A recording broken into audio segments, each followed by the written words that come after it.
Let me know when you're good to go. Good afternoon, everybody.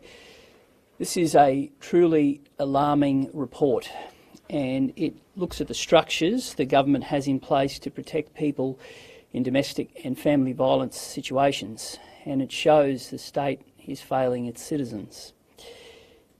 It lays bare the dismal failure to plan, implement and evaluate the programs that Queenslanders need to be kept safe. There are many alarming reports in this, but I want to raise three that show the area that, in my mind, proves that what we're doing isn't working and the need for the entire state to acknowledge how big a deal this is and find better solutions. The first, in relation to effective approaches to domestic and family violence, and I quote, "Queensland approach does not have the coordination, structure and systems necessary to support family and relationships." 2. In 2018, only 4% of domestic and family violence funding was funneled to prevention programs. In 2019, the government stopped reporting how much money it was spending on all domestic and family violence programs. It means the government and department do not know how much money they are spending on domestic and family violence. And 3, in relation to rehab, the Queensland Government does not collect data on attendance rate, completion rates and waiting lists for perpetrator rehabilitation programs. It also does not know how many perpetrators reoffend following rehabilitation. Without this, it cannot have confidence that rehabilitation programs are reducing the risk of DV. Queensland Corrective Service cannot confirm how many domestic and family violence perpetrators have been in Queensland prisons or under supervision in the community since 2015. Queensland Corrective Services has no permanent program for rehabilitating DFV perpetrators in Queensland prisons. The role of a government isn't to make an announcement and throw money at it. It's to plan, deliver and evaluate to keep people safe. That's what's needed. It needs an attention to detail. It needs more than an announcement and walk away and put on another report.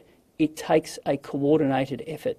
It needs the state to understand how important this is. The government does not know which programs are and aren't working. They aren't measuring, they aren't evaluating, they aren't keeping people safe.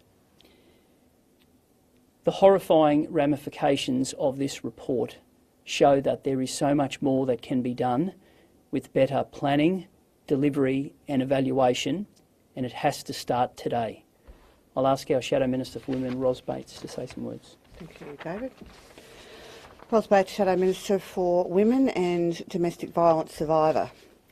I don't know how Shannon Fentiman can actually welcome a damning report into women and kids dying here in Queensland. This is the same Minister for Child Safety who oversaw at least the death of 12 children under suspicious circumstances when she was the Minister. Remember Mason Jet Lee? Remember Tiali Palmer? This is the same Minister whose job it was to implement the Not Now, Not Ever report, and women keep dying. As a survivor of domestic violence, I am appalled. The mothers and fathers of murdered women are appalled.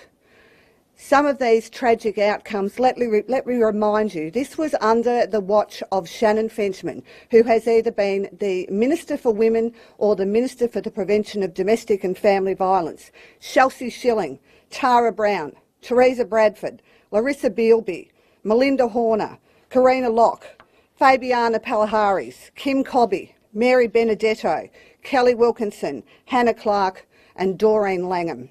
While the Palaszczuk Government has been focusing on window dressing behind closed doors, women and kids keep dying here in Queensland. It is appalling. David? Thanks, Ross. Over to you. The Attorney General is saying that some of the things that are mentioned in this report, the government's already been working on, and it sort of overlaps what mechanisms they've already sort of put in place. What do you say to that? Well, I'll make a couple of points. One is we would really love the Minister to stand up and answer some questions. That'd be a good start. There was a statement ready to go, but there wasn't any opportunity for us to quiz the Minister in question time, and there wasn't any statement made in the place, so we would welcome that opportunity. I'll make one point though. This details generational failure. It details a culture in the government where they're happy to make announcements and walk away from it. And I'm interested to know just how many reports, just how many pages, just how many times do we have to keep going through this before we acknowledge what we're doing isn't working. And we don't know what is and isn't working. And I would have thought the best thing that could happen out of this is for the Minister to acknowledge just how bad things are. And there are many recommendations that haven't been fulfilled, and quite frankly, the report just shows how bad things really are. And it's going to take more than a ministerial release saying that they welcome a report. This report is alarming, and it deserves action and implementation today. And what do you make of the recommendations? Do you support? Yeah, of course. But it needs more than just a welcome. It needs complete and utter attention to detail and change driven from the top. You know, when I look at a stat that shows that only 4% of money goes to prevention programs, and the government's way of fixing that was to stop measuring it, that tells you everything you need to know. I can tell you what I'd expect from my minister. I'd want to see how can we increase that figure, how can we evaluate what is and isn't working, and how can we come back to the public and say, well, here it is. And in an area like this, it'll never be perfect. And there will be things that you do that work and things that don't. But if you're honest and open and you're willing to evaluate that, you can do more of the things that are great and transition and look for other opportunities in what doesn't work.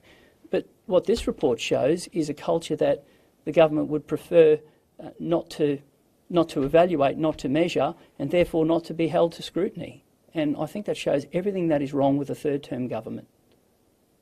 Does it make you angry, this report, or how do you feel about it once you read it? It's alarming. And I think most fair-minded Queenslanders would look at it and say, if a government's not willing to measure and improve, a government's not truly serious about a problem. Thanks, Ross. Thank you. Cheers.